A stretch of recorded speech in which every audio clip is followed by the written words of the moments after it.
Kita ke berita terakhir, Tribuners, kampanye Anies Baswedan di Ambon. Warga malah sibuk minta foto bareng penyanyi Lilis Rizal uang merah-merah.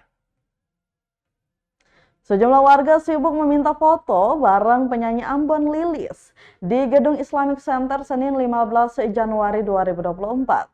Permintaan untuk bersuah foto itu berlangsung di sela-sela kampanye terbatas calon presiden atau capres RI nomor urut 1 Anies Baswedan.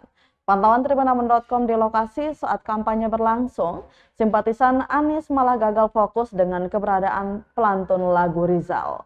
Alhasil di sela-sela kampanye berlangsung, warga malah sibuk bersuah foto dengan penyanyi yang identik dengan uang merah-merah itu. Sebelumnya Tribuners, Lilis sempat tampil bernyanyi disaksikan ribuan penonton yang tampak sangat menikmati lagu yang dibawakan. Terlihat saat para penonton ini berjoget-joget hingga naik ke panggung joget bersama Lilis. Beberapa ibu-ibu juga terlihat naik untuk menyawer sejumlah uang kepada penyanyi yang identik dengan uang merah-merah ini.